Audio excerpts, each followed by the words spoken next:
आपण पाहत आहात नाशिक खबर न्यूज, जनतेचे हक्काचे व्यासपीठ।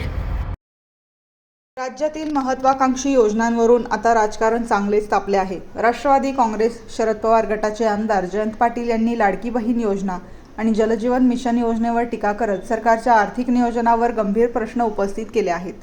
लाडकी बहीण योजना आणि जलजीवन मिशन योजनेचा फोलपणा उघड झाल्याचा आरोप करत राष्ट्रवादी काँग्रेस शरद पवार गटाचे आमदार जयंत पाटील यांनी सरकारवर जोरदार निशाणा साधला आहे। या योजनांची अंमलबजावणी आणि निधी व्यवस्थापनावर प्रश्नचिन्ह उपस्थित करत सरकारची आर्थिक गणितं पूर्णपणे कोलमडल्याचा दावा त्यांनी केला आहे। जयंत पाटील यांच्या मते मोठ्या घोषणा आणि जाहिराती करण्यात आल्या, मात्र अनेक ठिकाणी योजनांचा अपेक्षित लाभ नागरिकांपर्यंत पोहोचलेला दिसत नाही। जलजीवन मिशनच्या कामांबाबत तसेच निधीच्या वापराबाबत गंभीर प्रश्न निर्माण झाले असून लाडकी बहीण योजनेच्या आर्थिक भारामुळे राज्याच्या तिजोरीवर मोठा ताण येत असल्याचा आरोप त्यांनी केला आहे। दरम्यान सरकारकडून मात्र या योजनांमुळे लाखो नागरिकांना लाभ मिळत असल्याचा दावा करण्यात येत आहे। त्यामुळे योजनांच्या यश अपयशावरून सत्ताधारी आणि विरोधकांमध्ये आरोप प्रत्यारोपांची लढाई आणखी तीव्र होताना दिसत आहे। लाडकी बहीण आणि जलजीवन मिशन योजना विकासाच्या घोषणा की आर्थिक नियोजनातील त्रुटी, जयंत पाटील यांच्या टीकेनंतर राज्यातील राजकारण पुन्हा एकदा तापले आहे। महाराष्ट्रामध्ये आता 80 लाख महिलांना अपात्र करण्यात आले लाडक्या बहीण योजनेतून। महाराष्ट्रामध्ये विधानसभेच्या निवडणुकीच्या आधी दिसेल त्या महिलेला लाडक्या बहिणीच्या योजनेत घालण्याचं काम झालं। त्यावेळी कोणती साधन सुचिता सांभाळण्यात आली नाही, किंबहुना निवडणूक तोंडावर असताना आचारसंहितेचा भंग देखील काही प्रमाणात झाला असं म्हटलं तर वावगं ठरणार नाही। आज काम झाल्यानंतर त्याच महिलांना 80 लाख महिलांना तुम्ही योजनेतून बाहेर कशाच्या आधारावर काढता? आता म्हणतात काही बोगस आहे, काही फेक आयडी आहेत वगैरे वगैरे, पण ते करताना त्याचा तपास करण्याची जबाबदारी कोणाची होती? जर तुम्ही 80 लाख महिलांना योजनेतून बाहेर काढणार असाल तर त्याची जबाबदारी फिक्स करा। कोणी हे चुकीच्या योजनेत महिलांची नावं घातली, प्रत्येक ठिकाणी, प्रत्येक तालुक्यात, प्रत्येक गावात जिथं जिथं ज्या पॉईंटवर तुम्ही या बोगस महिलांना स्वीकारलं त्यांची जबाबदारी तर निश्चित करा। आणि म्हणून सरकारचा दृष्टिकोन सरळ आहे।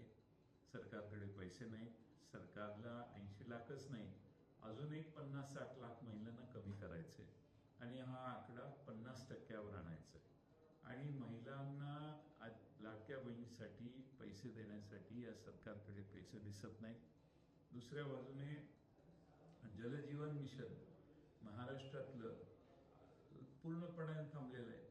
25,000 पेक्षा जास्त योजनांना पैसे दिलेले नाही आणि महाराष्ट्रात जवळपास हजारो कोटी रुपये, काही लोक म्हणतात की 38,000 कोटी, काही लोक म्हणतात 18,000 कोटी, या 18,000 कोटी रुपयाची देणी जलजीवन पाणी पुरवठा विभागाची थकलेली आहे आणि त्यामुळं महाराष्ट्रातल्या पाणी पुरवठा योजना पूर्णपणे ठप्प झालेल्या आहेत। सरकारकडे एका बाजूला पैसे नाही आणि म्हणून आता सरकार लाडक्या बहिणींना देखील दूर करण्याचं काम करणार आहे असं दिसतंय।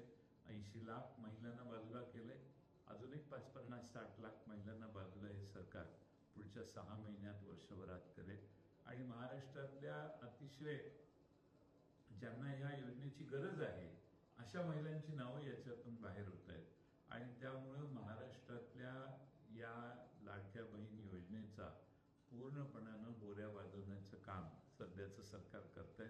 त्यावेळी असं सांगण्यात आलं की आमचं सरकार आलं की आम्ही ही योजना बंद करू, महिलांना भीती घालण्यात आली आणि त्यांचा फायदा राजकारणात मागच्या विधानसभेच्या निवडणुकीत मिळवला म्हणून तर एवढी मोठी मेजॉरिटी मिळाली आणि आज मात्र त्या महिलांना काम झाल्यामुळं गरज सर्वांनी वैद्य मरू ही भूमिका सरकार घेतंय।